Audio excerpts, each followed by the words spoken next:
Okay. Hi, everyone. I'm Shaikh Mazumdar. I'm the founder and CEO of Unimart. So we are a cross-border e-commerce platform, and we help SMEs to sell globally. So when I say cross-border e-commerce, I do not mean that we are a marketplace like Amazon or eBay. We're more like, we are an enablement platform. So it's a single platform through which people can sell globally. And you'll find typically access to close to 80 plus countries. You'll find lots of different marketplaces. You'll find shipping partners, payment partners, a lot of different things. So I'll talk a lot more about Unimart maybe a little later in the video and what we intend to do with this. But before we get started, a quick introduction to myself. I've had a very interesting career.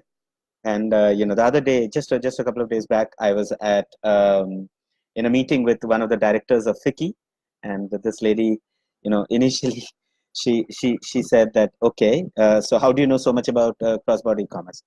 And I started saying something like, okay, we present across 80 plus countries, and immediately the response was 80 plus countries. How is that possible? I mean, even Amazon doesn't claim something like that. So we said, yeah, exactly. So we do Amazon and a lot of other marketplaces.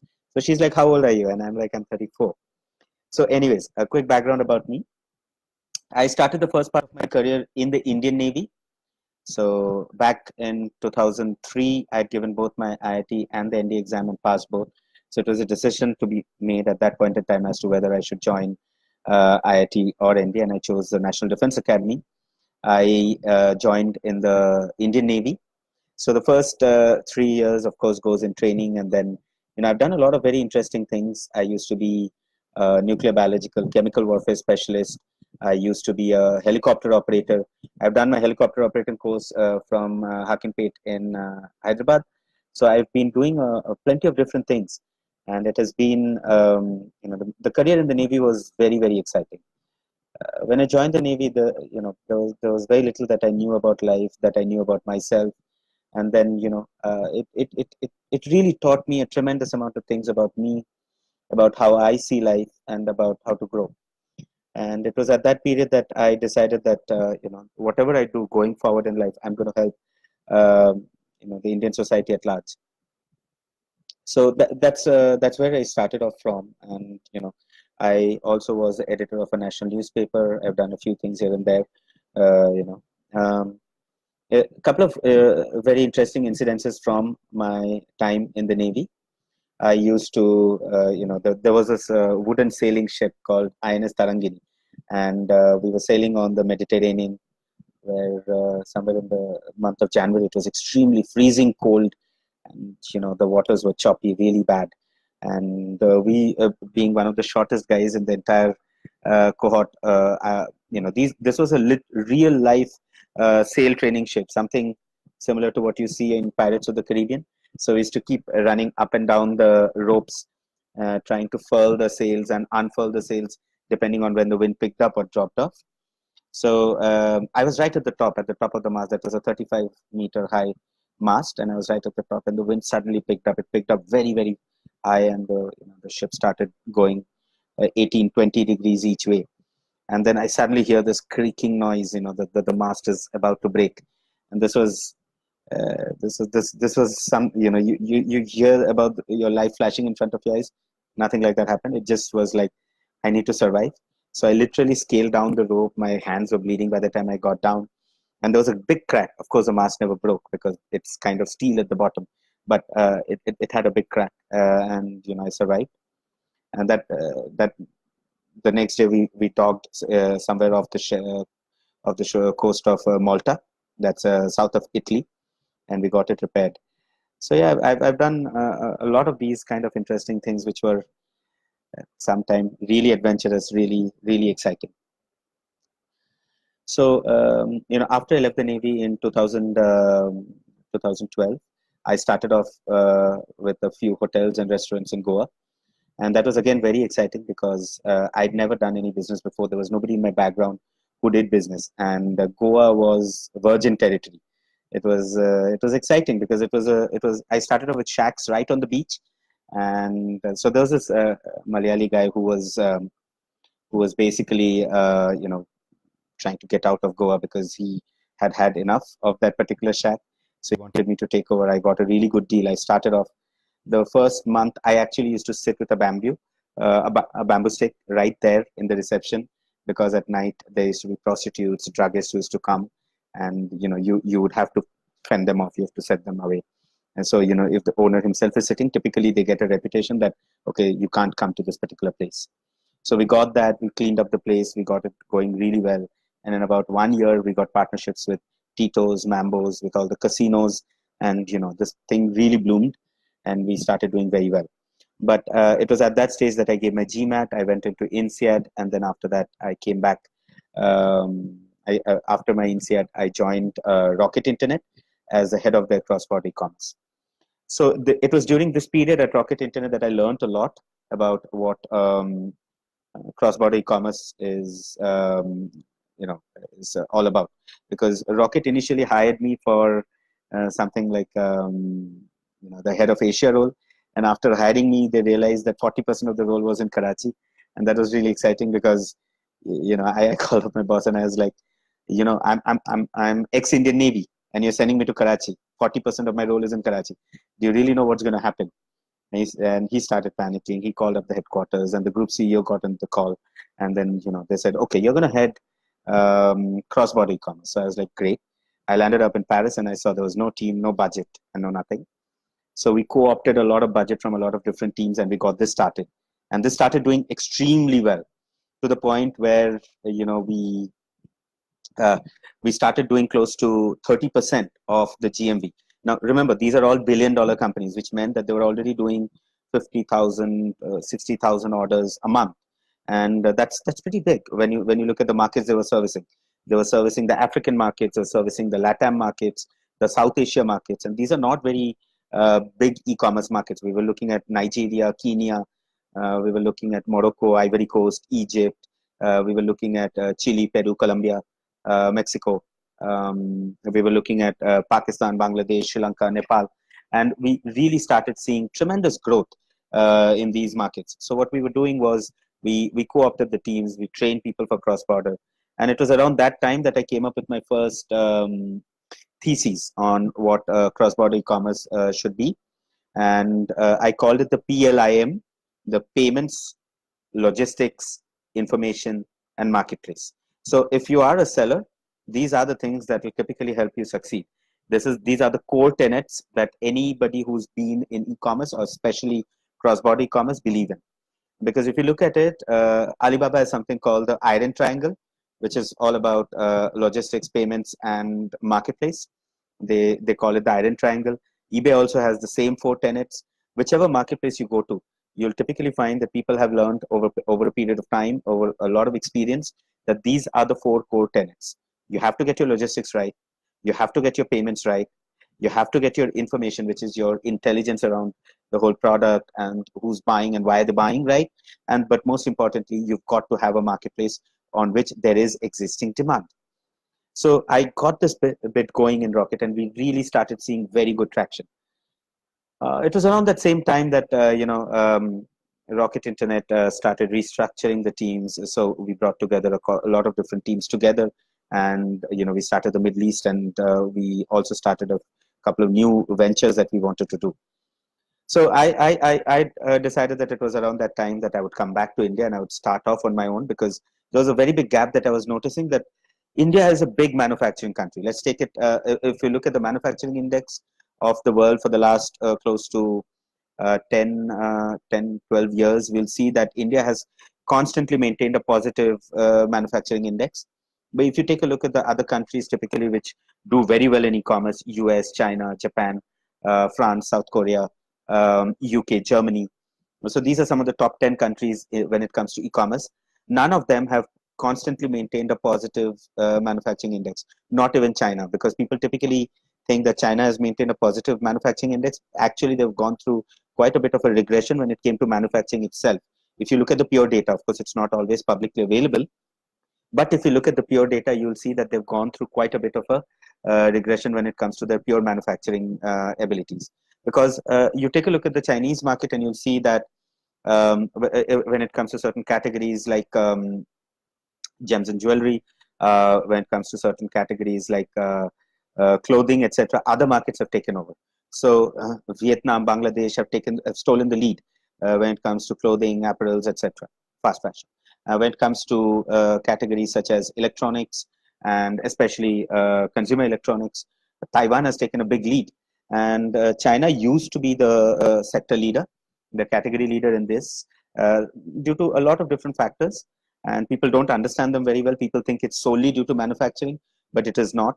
It is also due to the fact that a lot of people actually outsourced their manufacturing to China, and these same manufacturers started producing white label goods with the IP that they had learned from these international merchants. This then they converted into their own brands, and which is why if you see the original brands that started coming out of China were pure copy paste brands that used to come up. And now that has then given birth to something which is spawned into a new industry. By the way, the Chinese do not believe that it is copying, because the Chinese, they have a particular philosophy that says you can take an existing product and you can make it into something better. And that is what their philosophy says. They don't think of it as copying, which is why they do it so blatantly. For us, it's copying, but they don't look at it that way. Another big factor in terms of the Chinese doing well globally in terms of e-commerce was the fact that China actually had something like a global supply chain advantage. Very few people know this, but back in 1880, 1890, the International Postal Organization was formed. So all the postal organizations of the world came together, formed an agreement, excuse me, and that is how this first postal organization, International Postal Organization, got done, and they came up with 3 tiers of rates. So the tier 1 was, of course, the Western countries, US, Australia, Europe, all these developed nations, where the rates were the highest. And then you would find tier 2, which is countries like India and the Middle East and all, where these countries were subsidized by the tier 1 countries. So essentially, if you made a shipment from India to that country, it would be cheaper. And then you would come down to tier 3, which is China, Ghana, Ecuador. These are countries which were being heavily subsidized. So what used to actually happen is the cost of a unit shipment from Shenzhen or Hangzhou or Beijing or Shenzhen or Shanghai to Washington or to Moscow or to London would be cheaper than within the country itself. And this is ridiculous, because it is essentially the government of US kind of subsidizing the cost of shipping of a product of a Chinese manufacturer against their own manufacturers. And this is something that very recently, about a couple of months back, Donald Trump put an end to. And he said, we will not subsidize and we will not concur with the International Postal Organization rules, which were set back in 1890 when China really needed that support. So this is anyways what we noticed. And we also noticed that when you look at global e-commerce, it's growing, but not necessarily at a very fast rate. And even today, if you look at retail still in almost every single country is more than 90 to 95% of the total sales, which is why most of the brands still find it difficult to create an e-commerce only strategy. But when you look at cross-border e-commerce, this is growing way faster compared to domestic e-commerce. The standard growth of domestic e-commerce is somewhere around 10 to 11%. That's a global CAGR. But if you look at the global CAGR for cross-border e-commerce, you'll find that it's somewhere around close to 25%, depends on which country you're in. India, for example, has had a CAGR of close to 72%. So now when you look at the domestic e-commerce growth of India, that has been somewhere around 105, 107% back in 2013, when we predicted that India would become a $100 billion e-commerce industry by 2018. But then the growth rate of e-commerce has steadily fallen domestically. So we saw that the growth rate came down from somewhere around 105% annually to somewhere around 21% now. But cross-border e-commerce has steadily grown. So somewhere from 12-13% today to 72%. So this is where we are finding that there's a lot of products that are manufactured in India. India has strategic category advantage in these products, which we can then take and then sell to a lot of other countries where there's a higher demand. And obviously this makes sense because of a lot of different things. Because if you look at cross-border e-commerce, you'll find that it's seasonality indifferent. Because when it's winter here, it's summer somewhere else. or when it's summer here, it's winter somewhere else. So your products typically always find a demand if you can create demand in the countries like that. Also, there is a higher value per item that you can typically get. So what happens typically in cross-border e-commerce is that there is a whole chain of middlemen, right? So especially when it comes to India, because India is heavily B2B, not B2C. What I mean is, typically the manufacturers in India have no clue that they can go and sell in Russia, or they can go and sell in Germany, or they can go and sell in France, or what would the item really fetch if they sold in that country directly. So what happens is there's a buyer that comes in. Now this buyer is an agent of a big distributor back in France or back in Germany, or he could potentially be an agent for multiple distributors. So he comes in, he has a knowledge of all the manufacturers in a particular area in India. These buyers are typically also category specific. So let's say he goes to Jaipur and he ties up with all the ethnic manufacturers there. He goes and he gives them an order, and he takes a sample back, he gets it ratified, and once it's ratified, then he goes back to that particular manufacturer and tells them, I'm going to order 10,000 pieces from you. Now this guy then has to give him a bulk discount because he just ordered 10,000 pieces. That product is then shipped off through something called a exporter on record, EOR. So somebody has to export the product for you. Now, you could potentially export it on your own, but if you do that, you will have to liaise with the freight forwarders. You'll have to go and do the container shipping yourself. You'll have to understand the whole documentation. You'll also have to understand who's going to do the customs clearance on the other end, customs clearance on this end, because remember, there's two types of customs clearance, outbound and inbound. And in terms of customs clearance also, there's a lot of documentation like commercial clearance that you need to do, etc. Right? So, that's when you do B2B, when you're shipping to another B2B guy on the other end. So you'll have to do commercial clearance. Commercial clearance takes more than 48 hours, takes 1,500 to 2,000 rupees per shipment. And then, you have a documentation that you shipped out. When the product reaches there, they make you the first payment, and the tranche payments typically come close to 90 days, 120 days down the line, which really increases your working capital requirement.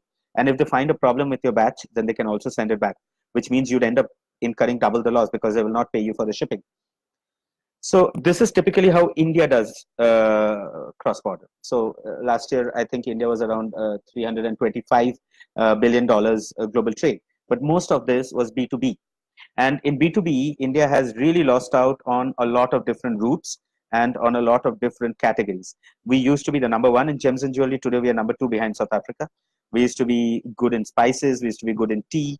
We are not leading in any of these sectors. So if you look at the recent Ministry of External Affairs reports which have come out, you'll see that India has really, really lost the edge that it had in several categories, simply because these governments have gone and tied up with the target countries and gotten special sanctions, get special agreements. But the reason India can't do that is very clear. India also has an inbound policy that says that nobody can come and sell in India. Now, the moment you are a logged country and you are telling somebody that you can't do inventory held shipping in your own country, which means that an international merchant cannot sell sitting in France. They'll have to come to India, or India mein aake, then they'll have to set up an entity here and then sell in India. Now, that's something that makes it extremely complicated for an international merchant to sell in India. So what they look for is an Indian partner that will do it on their behalf. Now, when India goes to sign an agreement, let's say with France, and says, hey, I want access to your country, France says, you give me access to your country first. Because all these international laws are bilateral in nature, so reciprocal in nature. So whatever you do, they do the same to you. So this is where Vietnam, Bangladesh, Malaysia for that matter, countries like South Africa and gems and jewelry have really taken a lead. So what they've done is they've gone to these countries and they've said, hey, we'll give you access to our country, no problem. You give me access to yours. And because they're more advanced in their policies, they've gotten access. This is something I've felt for a very long time that Indian exporters did not realize or did not focus on, and neither has the government focused on so much. Because of this particular issue, India has steadily lost the share that it used to have. So exports on itself has grown at around 7% in the last 2 years. So it's not like exports are stagnant, it's growing, but it's growing at a lower than the international growth rate. And in certain areas where we used to be dominant, we've lost our dominance. So that is where direct B2C e-commerce comes in. So B2C e-commerce cuts through all these middlemen. So there's no buyer buying from you, there's no exporter exporting, there's no importer importing, there's no distributor distributing, there's no wholesaler, there's no retailer. So in this whole chain of people, the cost of a product goes up 3 to 4 times, the rule of thumb. And if it's a brand that's buying from you, they can sell it at 9 to 10 times. Now imagine you produced an item for 1,000 rupees and the end price is 4,000 rupees on average. Rule of thumb. You are not getting the 3,000 rupees which are due to you. So you're getting 1,000. The guys in between are making money. This is a very inefficient system, and this is exactly what e-commerce seeks to remedy. So if you look at e-commerce, what you'll typically see in domestic, let's say, is that there used to be this whole chain of people that used to be in it. So you'd have to go to to the distributor, wholesaler, retailer, and then the end customer. But e-commerce cuts through this whole chain. Cross-border e-commerce does the exact same thing. So you could go and directly list in Mexico, in the Mexican marketplace, provided you know how to. And once you go and list directly there, a customer there who's been ordering the product will order from you directly. Okay. So then you get your order and you can ship it out straightforward. Now, there are quite a few advantages in B2C. People don't think that B2C is a great idea because they feel that it's better if I sold 10,000 items rather than one item at a go. But what you don't realize is you could end up selling 100 items a day or 10 items a day. So 100 items a day into 30 days is 3,000 items a month. And that into 12 months is close to 36,000 orders. That's way more than the 10,000 items that you would have sold if you took one order a year. Also, secondly, the unit profitability on each one of these orders is 2 times that of B2B, because B2B you're selling 1,000. In B2C, you're selling at that 3,000 or 4,000 what your end distributor is selling at, but you can bring your margins higher. How? Because these guys have their own margins which you are not taking, right? And you can directly do an end shipment. There are certain other advantages as well. For example, every country has something called a de minimis value. This de minimis value is the bare minimum below which there are no duties or taxes. Now, this is a very critical thing to understand, that if you sold an item below $200 for a country that has a de minimis value of $200, you would not pay duties or taxes in that country. And this is critical because as soon as you start selling in a new country, the first thing that you want to understand is, where do I warehouse? Who's going to be my distribution partner? It's a very complicated process. You might even have to incorporate there to set it up, especially if it's a Gulf country or China, which kind of mandate that you have to incorporate to sell there. Even if you're not incorporating, you'll have to set up a bank account there to receive money and all that. But B2C commerce, none of this is required. You can go straight. You can go to let's say I want to sell in Kenya. I go to Kenya and I look at which is the top marketplace there. Now, what I'll typically find out is Jumia is a top marketplace in Africa. Jumia in Kenya is doing somewhere around 12 to 13,000 orders a month. Now, that's great. Okay, so I got access to the top marketplace. Now I figure out what categories of products sell there, right? Once I figure out what categories of products sell there, then I will typically want to go and list my items there. So I need permission from Jumia to do that. And this is where you face the first problem, because Jumia doesn't know you. Jumia will typically say, okay, how am I going to be sure that you're not selling fake products? How am I going to be sure that you're not that you're going to fulfill on time, or you're going to accept my SLAs, which is a service level agreements? So typically SMEs find this as a challenge, but if you look at it carefully, this is way better than trying to find a buyer who's not telling you what the end price is and is keeping the margins for himself. This is where cross-border e-commerce becomes really, really important. Now, I've got you started a little bit on what cross-border e-commerce is, the B2B and the B2C. Many people confuse between the Alibaba model and the Amazon model. The Alibaba model, which is the first model that Alibaba actually came up with, was the B2B model, where you would just pay once. You just pay once to Alibaba. They used to charge 1,20,000 rupees originally. You'd pay that amount, you'd list on Alibaba, and then you'd sell through Alibaba. Now, what Alibaba did was just a pure discovery platform. You'd find your buyer there, but the actual trade might happen off the platform. It probably never happened on Alibaba.com. But B2C is a better platform, because if the trade happened off the platform, you wouldn't really be guaranteed that the guy who's buying from you is dependable. But if in B2C, what happens is Amazon keeps the money in escrow. First of all, it's not a bulk item. It's a single item at a go. And Amazon keeps the money in escrow. So what happens is both the buyer and the seller are protected. So you ship your entire item to the buyer. The buyer receives the item. And then the buyer says, I'm good to go. I like the item. Amazon releases the money to you. So you are better off. Now, what are the different costs which are involved in this? Number one, of course, the cost of your product. Typically, if you're selling something in India, for 100 rupees, you're going to get somewhere between 40 to 50 rupees back in hand after paying the marketplace, the payment gateway, the shipping partners, and all the other channels which you pay typically, right? So on average, the margins that you have on that 45 is somewhere around 20 to 25, which means that the cost of your goods is somewhere around 20 rupees to 25 rupees, right? Because you want to keep a healthy 15 rupee margin on every item that you're selling for 100 rupees, right? So that's a 15% margin. Now, uh, however, there's a big problem in domestic, which is there's a high level of returns. So 30% returns in some cases. On average, it's around 10 to 12% returns. So if you subtract the cost of these returns from that 15 rupee which you've kept as a margin, you end up somewhere around 2 to 3 rupee margin. So that is where you kind of get stuck. That on an order you're getting 2 to 3% margin on average, and that's all you get. You have to pay out your salaries, your staff, and everything out of that. So even people, even the top sellers on the domestic market who are doing 20 to for 50 CR value of business in a year end up not more than 50 lakhs in annualized profit, pure profit, right? And so you did a 50 crore of business and you ended up with 50 lakh, which is 1%. That's not great. But the moment you go to international, these numbers change drastically.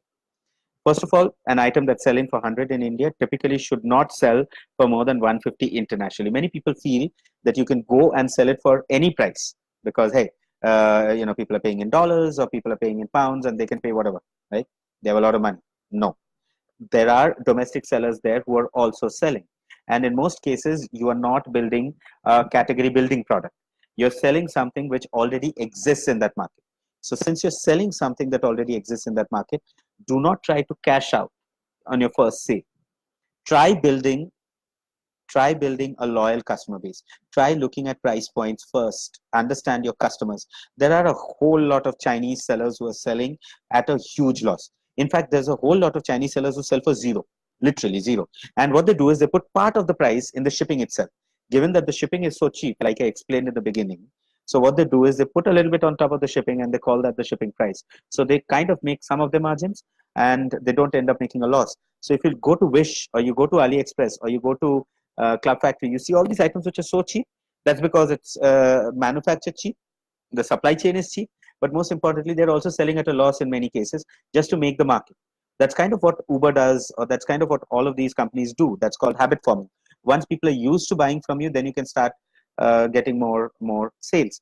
So this is something which is extremely important. Something called your pricing strategy. Trying to understand at what price point should you be selling in order to get the best value. Okay. Now, so an item that's selling for 100 in India should not sell for more than 150 internationally.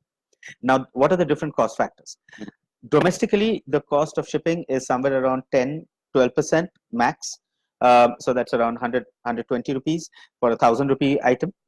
But since now you're selling it at 1,500, the 10 to 12% should end up somewhere around 150 rupees to 180 rupees. But actually, you'll end up paying close to 200 to 300 rupees on a 1,500 item.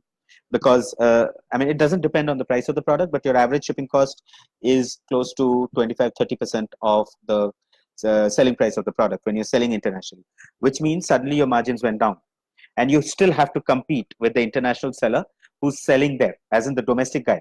So say you're selling in Mexico, the Mexican guy who's selling the same product still has access to domestic shipping, which is cheaper than you. So they are doing 10 to 12%, which means that they're still selling at 1,500. You're also selling at 1,500. They're ending up paying 150 rupees. You're ending up paying 200 to 50 rupees. So you have a disadvantage there. This is something that you have to make good, which means the next thing, which is the most important thing when it comes to cross-border e-commerce, logistics. You have to figure out what logistics you should be using. What particular warehousing should you be using? So you could be shipping straight from your warehouse in India to the end customer. That's possible. That's called drop shipping. But you could also be selling through a warehouse that you have partnered with in that particular country. That's called cross-docking. But I would always advise that if you're going to sell cross-border, try and sell not purely in a drop shipping model. A dropshipping model is good to start off. It reduces your risk. You're not sending inventory to that country. So again, dropshipping basically means where you're selling from your warehouse in India to the end customer who can be in Mexico, Indonesia, wherever. But I would always advise try not to do that. Try to ship from your warehouse some of the items which are slower moving, which have a higher price point, which are more riskier to get back.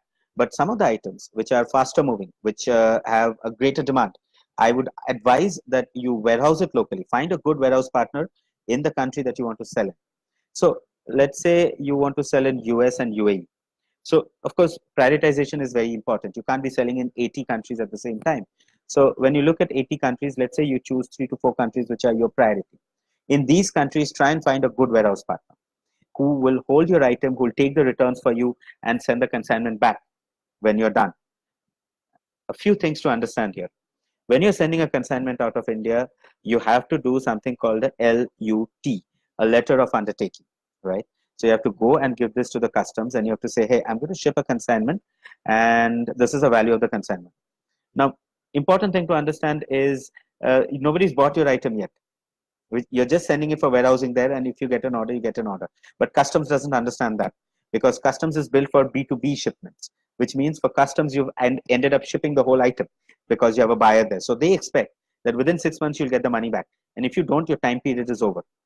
So the 6-month window is all you have to go and sell it in that warehouse, through that warehouse in that particular country. So if you've not sold it in 6 months, you'll end up with a loss, and this is a big problem. Because a lot of merchants, when they hear FBA, they're like, awesome, Amazon is going to sell for me. Amazon is going to do warehousing for me. It's so cheap. What they don't take into account is if you don't sell, Amazon has not bought your product and Amazon doesn't owe any responsibility to you. So Amazon will not send the product back. It's your responsibility at the end of that 5.5 months to find out a shipping partner will ship your unsold inventory back to you. Majority of the times that's costlier than the product itself, which means that you'll not end up selling anything. So this is where things get really, really tricky. So you now need to have a liquidation partner there. So when I say that have a proper strategy, what I mean is understand the demand of that product in that particular market before you send it in that country to sell in that country. So do drop shipping for the low value items. So first 6 months, do drop shipping. Sell from India. See how many orders you get. Once you start getting orders, then think of, okay, maybe I can send a consignment to that country and then sell from that country. Today, there are lots of e-commerce marketplaces in China, in US, through which you can sell. There's no lack of marketplaces. What is lacking is an understanding of how to succeed in these markets. Pricing changes, the keyword changes, the content changes, the product itself needs to be customized for selling in that particular market. This is something that requires a proper strategy. Okay, now let's come down to something which I call logistics combined with demand. Right? So logistics and demand, they go hand in hand. Remember, I said PLIM, Payments, Logistics, Information Marketplace. So first thing is to understand how to calculate demand for a particular product in a new market. So first thing that you need to do, you need to go to that particular, I can share a document on this. I have written a lot of theses on how to predict demand in a particular market. We do this as a subject as well for a lot of merchants in India. So if anybody is interested, drop me a comment. I'll try and send you some information across on all of the things that I'm talking about. But just understand, predicting demand can be done at a very high machine learning level, very high data science level. But for SMEs, it can also be done at a very intuitive level. One of the simplest ways to do is to go on Amazon and just take a look at who are the top sellers in that particular market. Let's say I go to Amazon.com and I look at a particular category that I'm interested in. First, all the top sellers will come listed because that's how Amazon sorts it. So take away the sponsored products, which are right at the top, and then look at the next set of products which are there. These will typically be all the top selling products. So you go into that product, at the bottom of the page, on the left-hand side, you'll see a product rank in that last level category. Now remember, e-commerce marketplaces have many levels of category. The top level category is fashion, but the last level category could be children's socks. So depending on which particular item you want to sell, look for the top items in that particular category. Now, many people go wrong here. What they do is they look at the product and they say, I can sell this product and I'll get the equal amount of demand. Just because that product is getting demand doesn't mean you are going to get demand. So the second thing that many people do is something called ASIN hacking. because on Amazon, it's easy to copy the ASIN and then upload a product saying, hey, I'm selling this ASIN. But very soon, Amazon will realize, and the seller will also realize that you've copied their ASIN. They'll complain and you'll get blacklisted. So it's not a great idea. So don't copy the ASIN. Try to create your own, unless it's a branded item.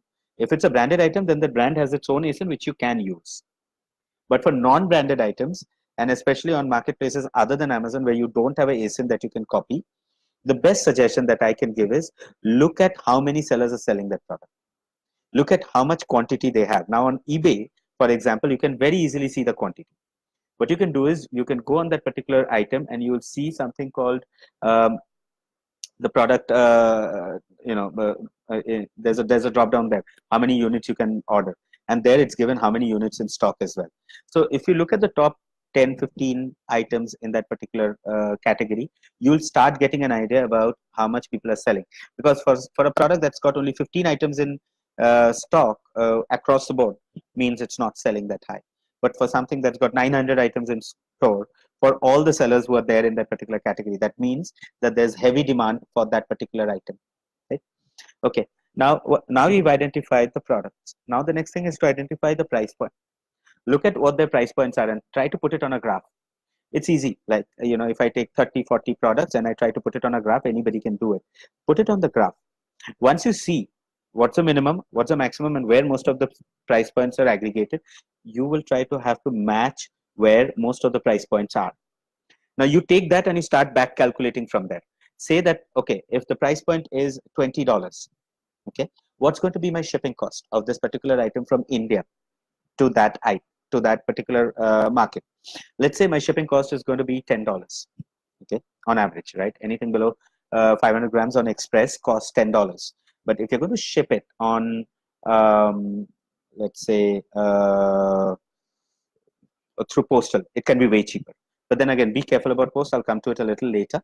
So let's say I take my shipping cost as $10. So, the item average cost is $30. I'm selling it for $10. I'm left with $20. This is the $20 that I have in hand to play around with. Now, remember, the payment partner will take 2%. The marketplace will take 15%. So, which basically means that you have 60 cents on payments and you've got $4.50. So that's gone, right? So you're done with $15 already. So you're left with $15. This $15 is roughly 50% of what you're selling at. This will still include some other payments like duties, taxes, etc. if you are liable to pay them, right? Once you identify this, so you have made up your mind, okay, I can sell it at this price point and still be profitable. Bang. That's where you start going. So you say, good, now I can start selling at this price point and match most of the sellers there. Now you need to come up with a strategy for content as to how do you get the visibility, which means your image needs to be spectacular. There are a lot of tools out there that you can use which will help you to optimize your image. But what is more important than image first is your keywords that you use, because all these marketplaces use the first 60 to 80 characters in your product name for searching for the product. So if you can identify this first close to 60 to 80 characters, that is what is crucial. That is what will help you to get top on the search. It takes about a month for good SEO guys. And so you keep using different keywords and you start winning that first page visibility. Also for many new products, Amazon or these marketplaces have some algorithms that boost you in the beginning. So once you start getting an order, once you start getting a visibility, next thing will be price and image, which will give you that order. These are all called hygiene factors. So let's say your price point is good and your image is exceptional. You got an order. What is the next thing that you should do? You should put up a cadence mailer. What is a cadence mailer? A cadence mailer is something where a sequence of emails go to the buyer. A sequence that's not irritating. A sequence that's not annoying. A sequence that allows him to opt out. Now, a lot of these marketplaces will not give you the buyer's email ID, in which case you can't activate it. But there are a lot of these marketplaces which do give you the buyer's email ID. As soon as you get that buyer's email ID, what you could typically do is say, first mail should typically go, thank you for ordering from me. Your product is being prepared. You'll get it in 2 days.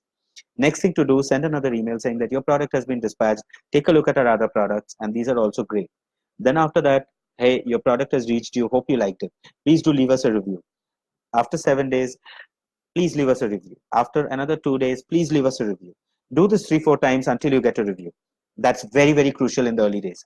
One of the hacks that many Chinese sellers do, and I'm not necessarily recommending it, but it does work for SMEs, is they sell to themselves. Okay, so they have another partner there who's just buying from them.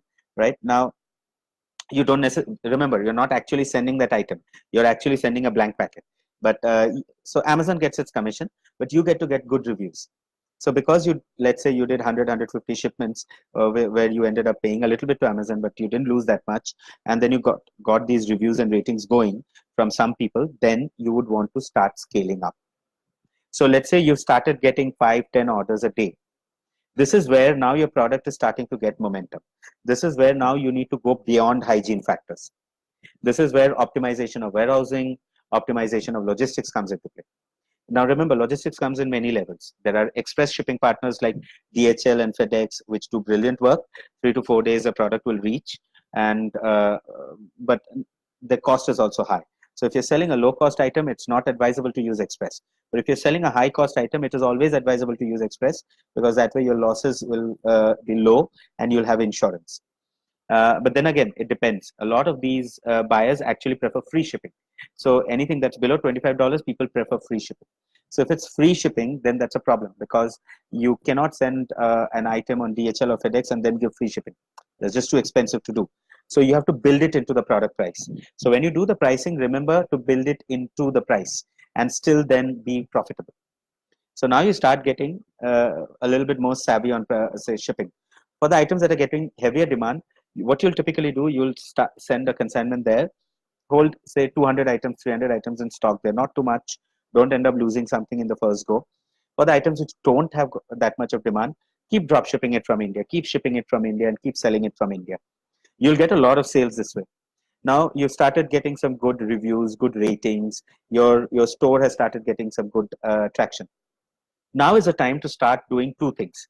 Number one, portfolio optimization. So you've already been following your competitors. That should make things easy. Now come look at the products that your competitors are selling and start doing something called portfolio optimization. Follow that portfolio optimization with some amount of marketing. Now the marketing mix is very, very crucial when it comes to cross-border. There are so many different channels and so many different ways to do marketing that people tend to get confused. Do I do marketing on Amazon? If I do a banner ad, how much orders will I get? If I do a PPC ad on Amazon, how much orders will I get? If I do co-marketing with Amazon, how much orders will I get? And I'm talking about Amazon because that's typically top on people's minds. But then there are plenty of marketplaces out there where exactly the same problems come up.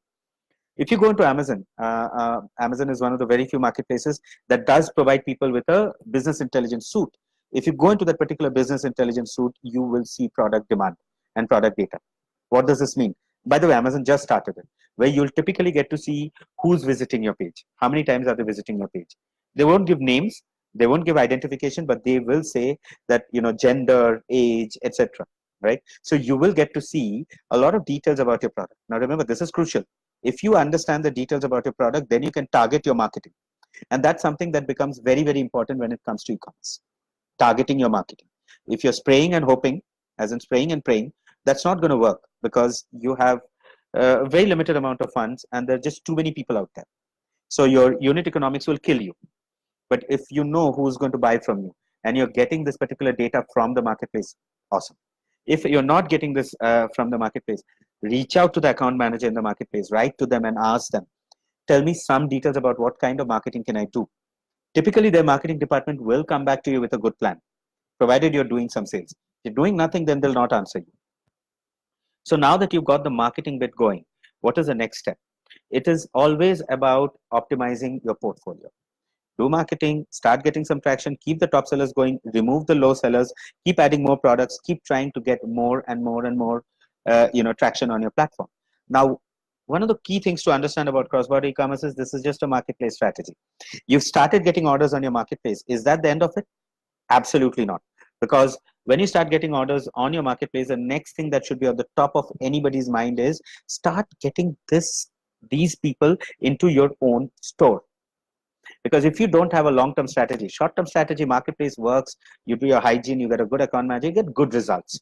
But long-term, if you're not taking these people, these your loyal customers into your own store, you're going to lose out, because your own store is your own property.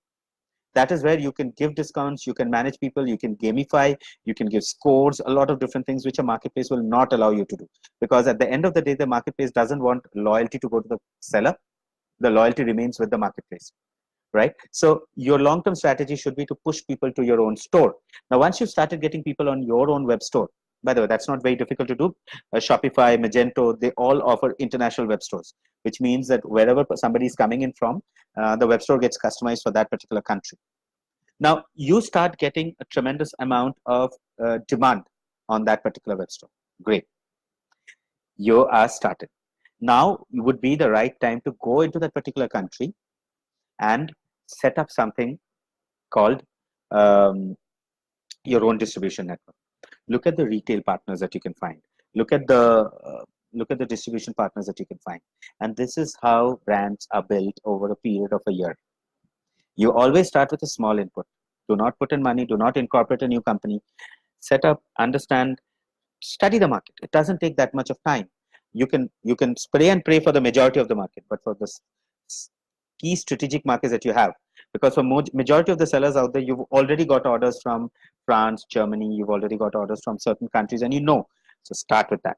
Look at that country, that's your target. Look at the marketplaces which are top there, or which are the key vertical marketplaces there. Go to that marketplace, study your category, study your competitors, understand what strategies they're doing, understand the pricing, understand the keywords, understand the hygiene factors. Put it all in. Go there. Take a couple of months, see the traction that's going, then push a little bit more in terms of pricing. Go aggressive. Do some email cadences. Get your customers to become loyal to you. Do some marketing. Get some more traction. Keep optimizing your portfolio. Push people to your own web store. And at the end of 2 years, you should have your own distribution network in that particular country. That's the secret to making an international brand. And I've done this in 21 countries. So trust me, there are many, many SMEs who built big international brands like this, big $100 million brands starting from absolutely nowhere. So that's been most of it. Unimart does do a lot of this through our services, but then, hey, I mean, I'm not here to advertise Unimart. It's just an artificial intelligence platform that you could use, which does give you a lot of insights, which does give you a lot of marketplaces, which has a lot of data, technology, documentation built in, which makes all of this a lot easier for you. But that's about it, right? You could technically do it on your own. It's just going to be a lot more difficult, that's all. But then I'm not dissuading you from trying it on your own. But definitely try to do this on your own, because there is something about the domestic market in India. It's undergoing a huge amount of consolidation, and over the next roughly 2 to 3 years, we'll see heavy consolidation. So what does this mean? There's a lot of bigger brands that are winning the race. There are a lot of international merchants that are coming in. There are categories which are oversaturated with the number of merchants on it. Pricing remains to be the only competitive factor, and game theory tells us when price is the only differentiating factor, it's a lose-lose game. You're never going to end up winning that game. My understanding of the market after having spoken to a couple of thousand sellers across India is it's a market that you should look to expand out from. There are tremendous amount of markets out there with a lot of potential that you should look at, that you can look at. And they're waiting for you, because I've taken Kenyan merchants to Nigeria, I've taken Nigerian merchants to Mexico, I've taken Chinese merchants to Bangladesh and to Mexico and to Nigeria. And every time it's the same story. They just had no idea. These are SMEs. They just had no idea how much demand their product was in. They went there and they saw straightforward growth, meteoric growth. So that's about it. If there are any questions, I was told they'll be in the comment section, but I don't see anything in the comment section. 1 second. Maybe I'm missing some.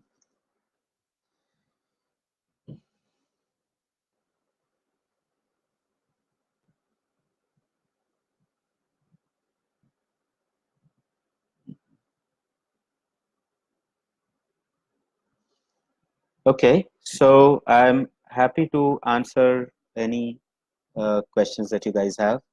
I'm available on shaik.mazumdar@unimart.com as well, just in case you want to reach out to me. So thank you very much for the few people who've attended this video. There's a lot more to learn. I can share the documents with you. I'm going to drop my email ID here. Send me an email if you're really interested in learning about this. I can share a lot more of my personal journey and the information that I've collected. This is a very unknown sector, and this is also a sector that is kind of underutilized because many people focus on B2B. They don't really understand, or they think creating an international brand is a very risky, expensive, time-consuming process. It's not. Trust me, my experience says it's not. So yeah, please do reach out to me. I'll share all the knowledge that I've gained over the last few years doing this across a lot of countries. Today we do this across 80 countries. I'm happy to help. Thank you so much. And cheers.